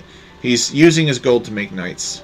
So, I mean, it makes sense. And he's going to build another lumber camp over here where Metal Mania is not. So he has to abandon this area, but it's only temporary. And he has 2 stables. So these knights should be able to pretty handily kill these archers. I don't think he has any armor upgrades for them. Actually, he does. He has the first armor upgrade. He got the armor upgrade for his scouts. Metal Mania getting gill nets. He's very invested in the water. So Plotterghost is first up to Castle Age. He makes these knights. He kills the archers that are in his base. They're both Castle Age, really, though. And looks like Metal Mania is making knights of his own. And he's building a town center on this stone. So, I don't know. What do you guys think? You think this map is too passive? Do you guys think that this map needs slightly smaller wood lines? We've only seen one game on it so far. I guess we'll keep an eye on it. It's always worth it, says DJ Sapson. What's always worth it? Always having bigger wood lines is worth it? Or you mean like making sure that you wall, it's always worth it? Or you mean monks are always worth it? I don't know why you would say that randomly, but it is true. If you lose, you just didn't have enough monks. That's my philosophy. Could you guys imagine like a monk? This really, honestly, this should be like Monk Siege with maybe a few knights running around and back. Like, he could do a lot of damage with Monk Siege. There's a bunch of buildings up here he can destroy. He could take his opponent off of a big wood line and the forward gold here. I just love seeing Monk Siege. So these monks or these knights and light calves are trying to get in the back. Metal Mania, he's prepared for it though. Oh, gill nets is always worth it. I don't think I have ever gotten gill nets, but then again, I don't make fish. I despise fishing ships, but I might make fish in antiquity mode.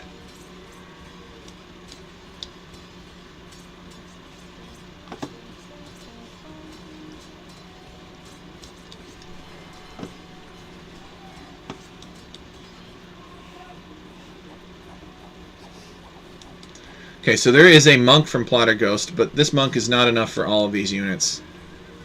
Oh, and Plotter Ghost doesn't know about it. He's just trying to get the relic. Metal Mania sees the monk and says, nope, not a chance. That relic is not for you. The relics are all on this centralized bar, which is quite nice.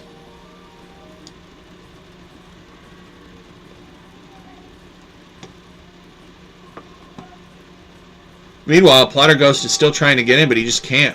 Plotter Ghost wants to do the whole sexy raiding thing, and I just do not think it's worth it. I think he needs siege weapons. If he's serious, which I feel like he's serious because he built all these units, if he's serious about getting in and hurting his opponent, he needs siege weapons. And that means that his opponent makes counter siege, and that means that he makes redemption monks. And that's just how it goes. Or he builds a castle. But he's nowhere near the stone to build a castle. Actually, Metal Mania is the one who's going to build a castle. He's been on stone for a while. His opponent is back in here. This is just a vulnerable spot. This is like Old Faithful, but for Age of Empires genocide. Plotter Ghost does not want Metal Mania getting in here. He does manage to quick wall it in time. But Metal Mania just keeps on raiding Plotter Ghost. I say walls are always worth it. And Plotter Ghost trying to get in and do some counter raiding of his own. But I think it kind of shows here. I mean, Metal Mania has killed 10 of Plotter Ghost's economy, and Plotter Ghost has only killed 1 of Metal Mania. So that, and there's all of these delays from getting raided. So maybe this is a game where Metal Mania wins just by raiding Plotter Ghost to death. Plotter Ghost wants to come out here and build some farms. I do not understand this at all. Like, why, if your opponent has demonstrated a propensity for raiding you with lots of mounted units, why on earth would you build a mill in the middle of nowhere with farms around it? It's like, I don't know. It's like getting cold and taking off a sweater and going outside. I don't know. It's just like completely counterproductive. I couldn't think of a humorous analogy for that one, so you'll have to excuse me. But yeah, this doesn't make sense. It's like being in debt and going to borrow more money. How's that? Is that a little bit better? If I just borrow some more money, I'll get out of debt. Plotter Ghost, just build some more farms out in the middle of nowhere, and I won't have to worry about being raided anymore. Meanwhile, here comes Metal Mania to do the exact thing that we predicted he would do, which is to come in here and raid. Yeah, that's a tricky map, for sure. I think Metal Mania did it right, though. Like, Metal Mania just completely ignored this area. And Metal Mania's philosophy was, you know, I got enough gold inside of my main base. I don't need to worry about going out here. Why would I do that? It'd just be something that I would have to defend. So, Metal Mania definitely played this a little bit smarter than Plotter Ghost did. But that's what the first sprint is for. And Plotter Ghost did this in the previous season of the league, too. He played a little bit more casually in the first sprint, and then he really, based on what he learned in the first sprint, he really dialed up the difficulty in the second sprint. And that's kind of just a strategy that people play. You know, do I win more money this way, or do I not? Can I get my opponents to underestimate me? And we don't know what's going through Plotter Ghost's head right now. I mean, he's a 1500 player. He knows more about this game than I do. I just play at a pleb 1300 level.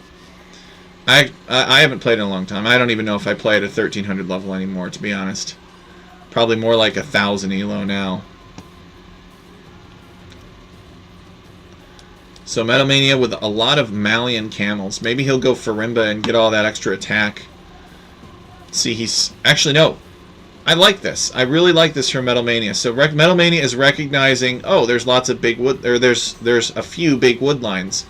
And my opponent has buildings and all kinds of things. I'm going to do a slow crawl across the center with lots of long swords and arson. I love this. He's tech switching into it. Plotter Ghost knows nothing of it. Plotter Ghost has not even been over here recently.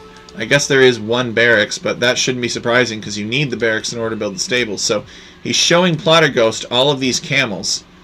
And Plotter Ghost is going to respond by making pikemen. We can see that there are pikemen over here already. He's building additional barracks. So Plotter Ghost believes that his opponent is committed to infantry. And his opponent is secretly tech switching into... Plotter Ghost believes his opponent is committed to cavalry, when in reality, Metalmania has made cavalry, but he's actually really committing to infantry. And he's even made some Gabetos here, but he's not showing them to Plotter Ghost yet. And he's also getting War Galley for some strange reason that I don't understand. Actually, Metalmania has built a bunch of buildings back here. I guess he decided that he needed a blacksmith. No, this is a dock. He's built a couple of docks. So he built a dock on the inside. And I wonder if he's going to make demolition rafts. Because he knows that Plotter Ghost is doing this. Does Plotter Ghost actually know about that? Because that would be... No.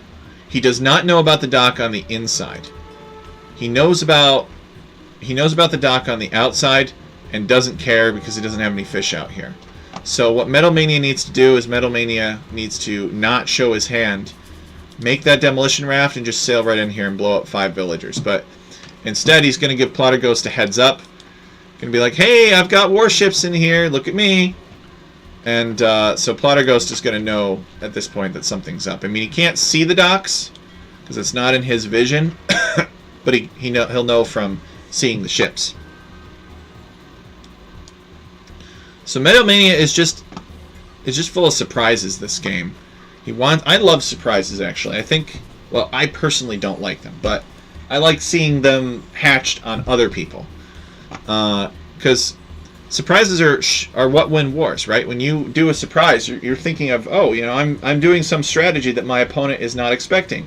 I'm anticipating things better than my opponent is, and that's good strategy. That's good Age of Empires. That's what it's all about. It's not about whoever clicks faster or micro skirmishers to kill scouts better. It's about who thinks of something that the other opponent doesn't think about. That's the way that war is decided in real life, and that's the way that it should be in a game celebrating the history of war.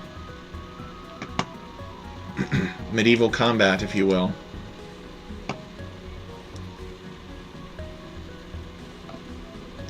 So these villagers are pretty much all headed. I believe they've all left. The Eco KD is 33 kills for Metalmania and 1 loss. So if you add 33 to this, they would basically be tied in villager count. So Metalmania has been raiding Plotter Ghost this whole time. What do you mean it's not about who clicks faster? It's never been about who clicks faster. This is Alchemy League. Alchemy League is all about those strategic surprises. Those things that you see that somebody else doesn't see.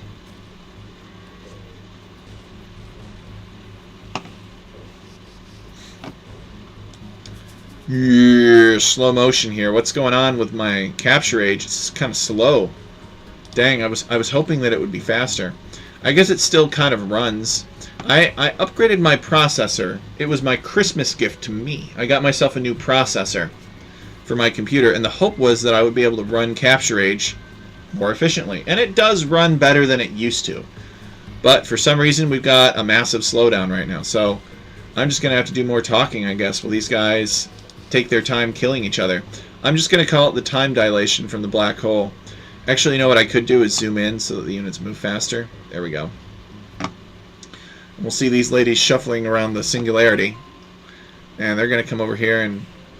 he hasn't shown them yet. I don't believe that Metalmania has shown them yet. So that's what Metalmania sees. No, Plotterghost can see them now. So he knows his opponent has some infantry. Is Plotterghost invested in ways of killing infantry? I don't think so. And it's sort of hard for Lithuanians to do that. They can make crossbows, but they don't really want to go crossbow long term. They want to go hand cannons. Or they just want to overpower everything with cavalry. Oh, poor Plotterghost. He keeps on trying to get this relic, and Metal Mania kills it. Plotterghost calls the GG. He knows he's just so far behind. He's been raided. Can't do anything. Metal Mania doing a much better job of keeping his base defended, keeping Plotterghost out, and making sure Plotterghost couldn't do any damage. And Metal Mania takes the first game.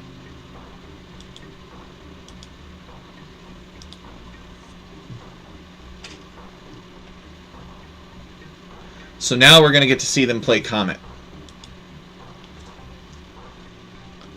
Another Alchemy League classic. It was originally made by BP Dredge. Taught him how to make it, but he wasn't able to support this season of the Alchemy League, so I remastered it. Changed a bunch of things in the script. Got these broken pieces of the comet trailing off. Got these big, very irregular forests. It's just fun stuff. This map is very aggressive. You start close to your opponent.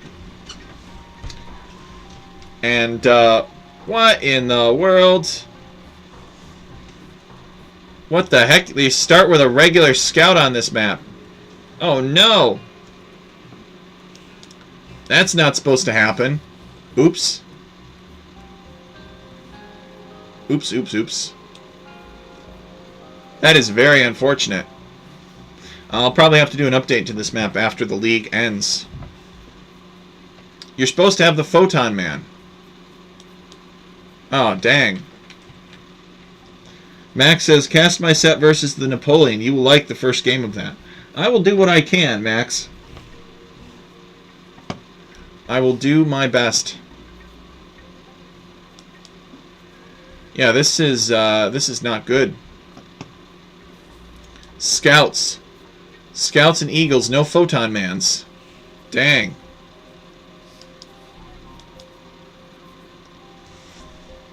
Well, I guess it is what it is. I can't change it now.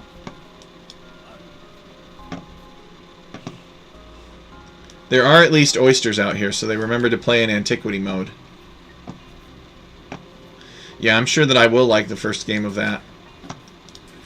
Metal Mania finishing off the board with the villagers. Plotterghost has selected this location for a lumber camp. All of your wood lines are forward, so it's super aggressive. I know a guy who has a 100% win rate on this map. He's a friend of mine, and he used to stream Age of Empires. His name is Juicy45. He's never lost on this map. Always doing some kind of crazy man-at-arms. Oh no, Plotterghost, no, no, no.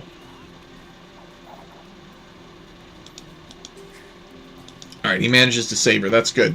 So, let's talk about the civs. Goths versus Incas. I mean, yes. Hello. This is amazing. Goths versus Incas. So we're probably going to see all kinds of man-at-arms, all kinds of towers. Same thing with Incas. They both have a decent infantry push in the feudal age. I'm looking forward to seeing that. Second boar coming in here for Metal Mania. Shoots it twice. Finishes it off with the villagers. So what else can I tell you about this map? Well, it's got stone and gold in the back. It's got these oysters. It used to be deep fish, but it's oysters now. But there are still a number of box turtles back here that you can harvest. So you can dock, you can sail in between this, you can do a lot of things. I feel that the oysters are an improvement to competitivity because you have less fish, like food income, so people aren't going to be fast castling as much. But technically, did I get this map reevaluated? No, I did not. But that is an important note to make, is that the Photon Man is not present on this map, and should be. So I will have to make that update. That is unfortunate, though. Kind of embarrassing to ask the players to re-download the map. So probably what I'll do is I'll make it optional for the rest of this sprint. Slingers and Kameyuks for the Incas are based. I don't care what anybody says. They are quite good.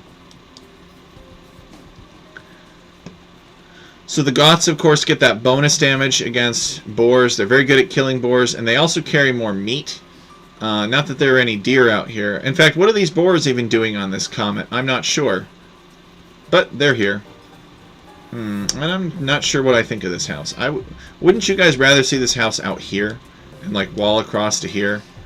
But nope, the house is just right there. He's not thinking about the walling. He's thinking about what he's going to do aggressively against his opponent. Both players very similar scores, very similar idle time from the town center. No kills to deaths.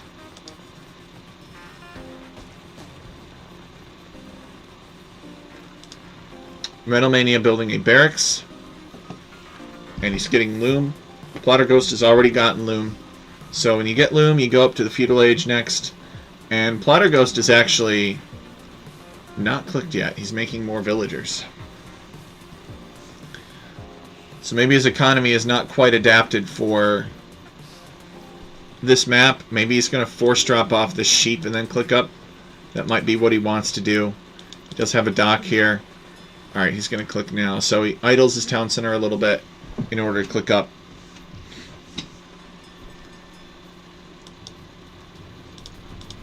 Plotter Ghost scout. This is a good catch. He scouts the barracks. He sees that there are flags over it. So he knows that his opponent has made something just for him. How flattering, right? How flattering indeed. So Plotter Ghost should have a heads up. He should not lose villagers to these two guys right here. I think that this will be Man-at-Arms from Metalmania. Let's see, yeah, he's got villagers on gold. So as soon as he gets his third militia, he will probably eject them and then click the Man-at-Arms upgrade as soon as Feudal Age comes in. Scout attacks Scout. Eagles attacks Scout, I should say. Maybe he's expecting Grey to wall instead. Grey did wall extensively last time. And look at this. Here come the villagers for the towers. So this is excellent. So Man-at-Arms upgrade coming in. Feudal Age is in. And Plotter Ghost is just coming out here to take some gold. He's like, oh, now would be a good time to take gold. It's a forward gold. A lot of your resources are forward. I think he should have taken this gold, to tell you the truth. But he might have been afraid of ships. And this watchtower is going to go up. These Gothic Man-at-Arms are just going to tear through this mining camp here. And there's not much that Metalmania can do about it at this... Sorry, these aren't Gothic. These are Inca. Not much that Plotter Ghost can do about it for now. He's making militia of his own. Now, he can outmass Metalmania, but he's not there yet. He's got to wait. And he has to get his research in, too. He's built the second one. He's going to build a third one. He has not started the Man-at-Arms upgrade. And he has to relocate his wood line, which is brutal for Plotter Ghost. So he's just going to come out here. I would have built it over here, but he just wants to get to work as soon as possible. So Metalmania is here, and he is already disrupting Plotter Ghost. Has he killed anything? No, he has not. He really has not killed anything. But he's done massive damage. He's taken Plotter Ghost off of this mining camp and this lumber camp. And now Plotter Ghost is rebuilding over here. But Metalmania with the Man-at-Arms, superior numbers. I think that he is going to clean this up. Well, actually, no. The Man-at-Arms are on stand ground. Dang. So Plotter Ghost is going to somehow, miraculously... Wait, what is this? Oh, these are Metalmania's villagers. Metalmania wants to fight that too. Alright, never mind. So Plotter Ghost is still in trouble. Metalmania building another watchtower and sending another Man-at-Arms out. And Plotter Ghost is getting right on to that. Metalmania building some walls. Quick walling in this tower so that Plotter Ghost cannot destroy it.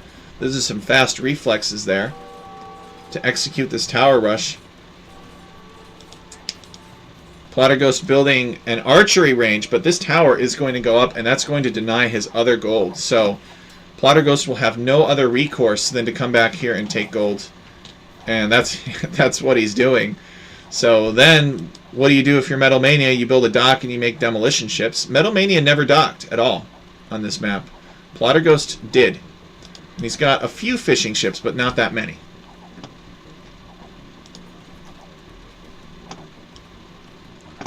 So we'll see. Maybe Metal Mania will just keep building towers. I mean, that's a perfectly valid alternative. Yeah, he hasn't built a dock yet. And here's another lumber camp. I mean, Plotter Ghost has this one. That's okay. I'm not sure why he needs to build another one, but Metal Mania decides he's going to tower that too, just for good measure. And these man-at-arms are preventing Plotter Ghost from really doing much, and he's not on gold, so he can't make archers to stop the man-at-arms. He is starting to now. He's got a lot on gold now, but he's behind. He's delayed. There's a lot of man-at-arms out. Tower goes up. Metal Mania going to wall this tower in as well. But this is what he needs to shut down if he wants to score a 2-0 here against Plotter Ghost. And Plotter Ghost is no joke. He's a tough opponent. He's demonstrated in previous seasons of the league that he can really perform.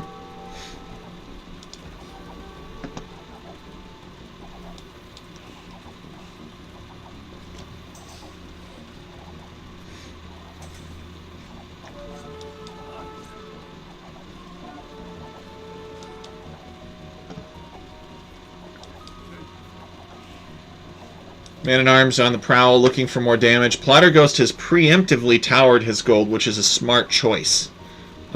He does not want Metal Mania taking him off of this gold. Is Metal Mania going to make a demo ship? No. Still no demo ships. Sad times. Oh well. He did do a lot of damage here. So Plotter Ghost's gold is secure. He's making farms. He's making another range. I don't really, the Goths are never really planning on making archery ranges. Like, that's not what... Oh! What's this? So, villager fight. Plotter Ghost has sent some villagers to delay these man-at-arms so that he can build his walls. And he will get these walls up, but man, will that be annoying. And then probably Metal Mania is already on his way to build... Yep, there it is. To build a tower. We saw lots of tower rushes on this map. Max is saying the Plotter Ghost curb stomped me in 7 frames per second. Yeah, he's very good. But Metal Mania seems to be ready for him. Plotter Ghost may have met his match here in Metal Mania. He might be a little bit surprised. Be like, whoa, I'm not used to being challenged by players this much. But we got a lot of talented people who signed up for Alchemy League. We're very lucky.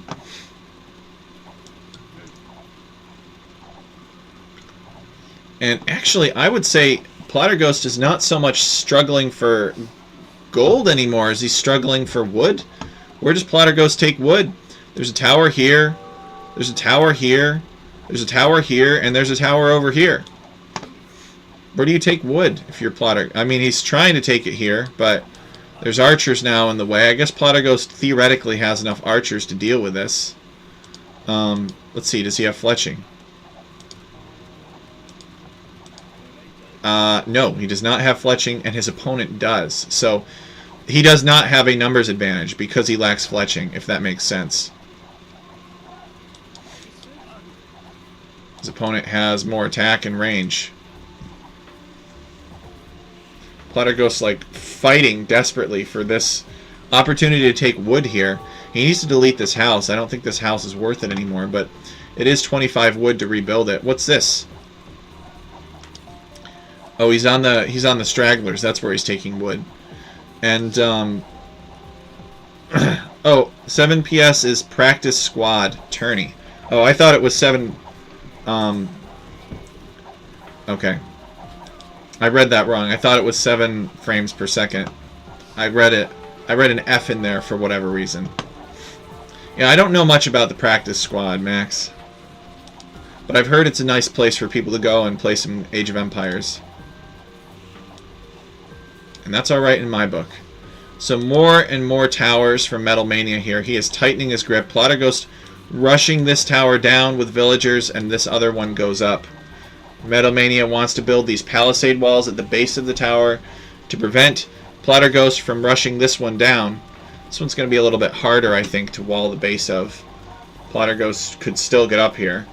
There's lots of Plotter Ghost buildings blocking it. Plotter Ghost is on his last straggler tree, and he's building another archery range, even though he already has 2. I think this is a panic archery range. Max says, I just sign up for every single tourney I can get my hands on. Well, I'm really glad that you love Age of Empires that much. He can rush this new tower, that's true. But Metal Mania has finally walled it in, but it was kind of inefficient because it was in a cramped location. Metal Mania is on his way up to the Castle Age, but so was Plotterghost. And Plotterghost, aha! Plotterghost has cast his lot here. He has decided stone is the way. I'm going to build a castle to get myself out of this mess. And it's kind of logical, right? Drop a castle like right here or something and clear out these two towers and secure a bunch of wood lines. If Plotterghost can pull off this castle drop, he can get wood axes. Actually, the best place would be right here, I think. Because Metal Mania's army is going this way, and just based on the amount of space that's available and the number of towers and how safe villagers would be, I think this is the ideal location for a castle, right here. And we'll see if Plotterghost gets to the Castle Age, if he agrees with me. A casual 25 on stone. Yeah, nothing to see here. Does Metal Mania spot this?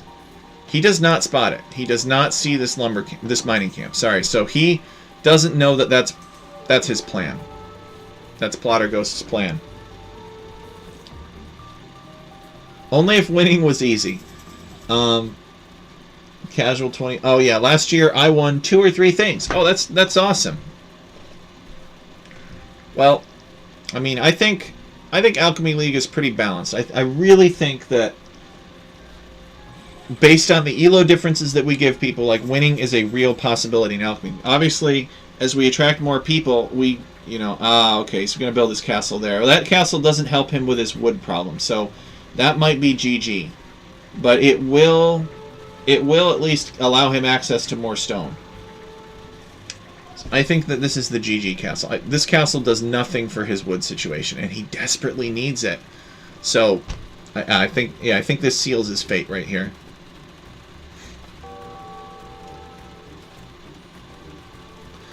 Max says, this year so far doesn't look so bright. I am out of almost every tourney I participated from the start of the year. Oh, he likes our maps. Very creative. I appreciate that, Max. We work hard on this. We try to do the thematic tournament every season. Sometimes our organizer, we have a hard time with the organizer getting them to define all of the maps out the way that we need. And that's what happened for the German maps. So I hope to still go to Germany, but we won't be going there anytime soon, unfortunately. So we're just going to do a generic map contest for this next season. Alright, so this castle will go up. Plotterghost will be able to, if he bought some food, he could make some Huskarls. Maybe that could help him out a little bit. This castle here for Metal Mania, he could potentially make petards from it, but I don't think he really has to. All he has to do is build another tower here and just keep denying the wood. That's what he needs to do. Because you don't have wood, you can't do anything. But I'm not sure what he will do. He's Castle Age. Can he go all the way out to the Comet Tail for wood? He could, actually. He could, but nobody... They're kind of ignoring this area, which I think is a mistake. I think they're both afraid of Navy, and so they don't want to come out here to the Comet Tail. And they're kind of just ignoring this area, which I think is... I think this could help Plotterghost stay in the game. But he's singularly minded on this area, and Plotterghost is calling the GG, has 1 military unit left. He actually calls the GG with the villager lead, which is surprising. Oh, I see. He's got a bunch of eagles in his wood line. Metal Mania taking the second game. So I think these are some pretty good sets. I think they were a lot of fun, and I think that they were more competitive than they may have felt when the players were playing them. Can I show their scouting? Absolutely. So let's take a look at Plotterghost's. He didn't even come out here. Wasn't interested. And Metal Mania didn't look out here either. But maybe these resources could have helped them. So, really, really fun sets, guys. I really appreciate you guys joining me. So I will go and I will mark on the scoreboard where people could find the recordings for these games. And we're going to try to get more recordings in. I've been very busy. I hope to be able to get map stuff done for next season of the league, and that will allow me to devote more time to casting. we're really looking for more casters. I mean, I can cast, but casting is, no offense, but it's kind of easy. You just have to take the time in it, and you got to not be a jerk, and you got to like be welcoming and stuff, and you got to focus on talking about the game. And so I think there are a lot of really talented people in the community that like are not map makers who could focus on casting instead. So if you know anybody that's interested, because that's definitely something that we could use a lot of help on, is the casting. So if you know anybody who's interested in casting, send them my way, because we definitely need solid casters. I mean, we got rules, like you can't cast one game and then our bot promotes your stream for the entire season and then we never see any more Alchemy League from you, because that's not fair to everybody else.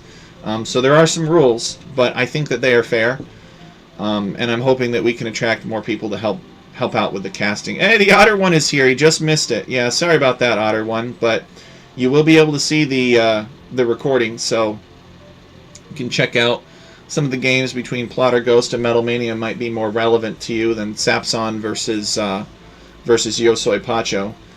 Just because these guys you might end up seeing in the league, they might be your opponent at one point or in time. So yeah, if you guys know anybody who wants to cast for Alchemy League, let me know, because I like to cast, but I should be working on map stuff instead. Because this may be hard to believe, but we actually start planning the next season of the league immediately when this league starts. Even before, like, it takes 3 months to run for a season of Alchemy League to run, and it takes at least 3 months to plan a season of Alchemy League. So we actually spend more time planning Alchemy League than we actually do playing it, which is kind of crazy. Because a lot of people don't realize like how much work goes into it. So that's why I'm super grateful to all of the map makers and all of the map organizers and everybody that's helped us out in the past. Sapson is pretty relevant to me. You will see him. Okay, very good. Oh, I wouldn't say he was massacred. But you'll have to go and watch the recording. He tried some things and they didn't work. They may not have worked as well as he wanted. So all